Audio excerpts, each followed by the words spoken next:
एक सिंपल सवाल पूछता हूँ, अगर तुम एक लड़के को बारबी डॉल और एक लड़की को टॉय ट्रक लाकर दे दो तो क्या होगा? एक अमेरिकन पीडियाट्रिशियन ने एग्जैक्टली यही एक्सपेरिमेंट किया अपने खुद के बच्चों के साथ, और रिजल्ट, लड़की ने ट्रक को उठाया और उसे सुलाने ले गई। बोली कि ट्रक थका हुआ है, उसे रेस्ट चाहिए। ट्रक के लिए फीलिंग्स फील कर रही थी, और लड़के ने गेस व्हाट, बारबी डॉल्स को आपस में लड़ने लगा दिया। कोई ट्रेनिंग नहीं थी, किसी ने सिखाया नहीं था, तो फिर ये अलग बिहेवियर आया कहां से? आज हम इसी सवाल का जवाब देंगे, और जवाब सुन के तुम या तो अग्री करोगे या बहुत ज्यादा आर्ग्यू करना चाहोगे, और दोनों रिएक्शन वैलिड है। पॉइंट नंबर 1, हम अलग हैं ये बोलने पे प्रॉब्लम क्यों है? सीधा बात करते हैं। जब भी कोई बोलता है कि लड़के और लड़कियां अलग होते हैं, लोग एकदम से अपसेट हो जाते हैं। क्यों? क्योंकि वो सोचते हैं कि अलग का मतलब है एक से ज्यादा बेटर, यानी कि एक ज्यादा बेटर है और दूसरा कम। लेकिन ये गलत असम्पशन। अलग होना मतलब बेटर या वर्स नहीं होता। अलग होना मतलब होता है डिफरेंट गिफ्ट्स, डिफरेंट स्ट्रेंथ्स। हम सब अग्री करते हैं कि बायोलॉजिकली हमारे शरीर अलग हैं, ऑब्वियसली, लेकिन साइकोलॉजिकली, दिमाग में, चॉइसेस में, यहाँ पे आर्ग्यूमेंट शुरू होता है। बहुत लोग बोलते हैं यार ये सब तो सोसाइटी ने सिखाया है, लड़कियों को पिंक दिया, लड़कों को ब्लू दिया, इसलिए अलग लगते हैं, वरना हम सेम होते हैं। ये एक वैलिड पॉइंट है, लेकिन साइंस ने इसका जवाब ढूंढा और रिजल्ट बहुत ज्यादा शॉकिंग था। पॉइंट नंबर 2, वो एक्सपेरिमेंट जिसने सब कुछ उल्टा कर दिया। 2018 में एक बड़ी स्टडी हुई, the gender equality paradox. Researchers ने 25 लाख से ज्यादा स्टूडेंट्स का डेटा 85 देशों में एनालाइज किया। सवाल था, अगर हम लड़कियों को इक्वल फ्रीडम और इक्वल अपॉर्चुनिटी दें तो क्या उनकी चॉइसेस लड़कों जैसी हो जाएंगी? कॉमन सेंस क्या कहता है? हाँ, बिल्कुल हो जाएंगे। लेकिन डेटा ने एक अजीब चीज दिखाई, जितना ज्यादा इक्वल एक देश था उतने ही ज्यादा अलग थे वहां के लड़के और लड़कियां। फिनलैंड, नॉर्वे, स्वीडन, दुनिया के सबसे जेंडर इक्वल देश, और वहां लड़कियां साइंस और इंजीनियरिंग में सबसे कम जाती हैं अपनी मर्जी से। अल्जीरिया, टर्की जैसे देश जहां इक्वालिटी कम है, वहां लड़कियां रिलेटिवली ज्यादा स्टेम में जाती हैं, लेकिन मोस्टली इकोनॉमिक मजबूरी की वजह से। मतलब जब प्रेशर हटा तो नेचुरल प्रेफरेंसेस और स्ट्रांगली सामने आए।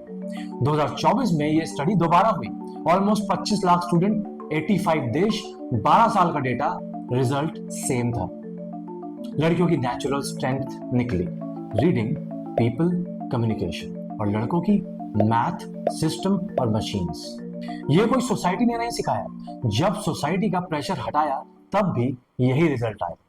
पॉइंट नंबर 3, दिमाग का डिफरेंस, सिंपल भाषा। एक बहुत अच्छी बुक है, द एसेंशियल डिफरेंस, जिसमें रिसर्चर्स ने थाउजेंड्स ऑफ स्टडीज के बाद एक सिंपल कंक्लूजन निकाला। फीमेल ब्रेन ज्यादा एम्पैथाइज करता है, मेल ब्रेन ज्यादा सिस्टमाइज करता है। सिंपल एग्जांपल से समझो। एम्पैथाइज करना मतलब तुम्हें कैसा फील हो रहा है मैं समझ सकता हूं, लोग, फीलिंग्स, रिलेशनशिप्स। और सिस्टमाइज करना, ये मशीन कैसे काम करती है, इसका पैटर्न क्या है। मशीन्स, कोडिंग, रूल्स, स्ट्रक्चर्स, दोनों इक्वली पावरफुल गिफ्ट्स हैं, और इसी वजह से पेयर में काम करना इतना पावरफुल होता है। जो एक के पास है दूसरे के पास नहीं है, दोनों मिलके कंप्लीट होते हैं। ये वीकनेस नहीं है, ये डिजाइन है। पॉइंट नंबर 4, तो फिर ये कंफ्यूजन क्यों फैलाया जा रहा है? अब यहाँ पे सीरियस सवाल उठता है, अगर साइंस इतना क्लियर है कि हम अलग हैं और ये नेचुरली होता है, तो मीडिया में बार बार ये क्यों पुश किया जाता है कि लड़के और लड़कियां सेम हैं, कोई फर्क नहीं है? क्यों लड़कों को बोला जाता है कि अपनी मैस्कुलिनिटी छोड़ो, सॉफ्ट बनो? क्यों लड़कियों को बोला जाता है कि फैमिली मत सोचना, करियर पे फोकस करो, लड़कों से compete करो? मैं यहाँ कोई कॉन्स्पिरेसी थ्योरी नहीं बोल रहा हूँ, मैं एक सिंपल ऑब्जर्वेशन कर रहा हूँ।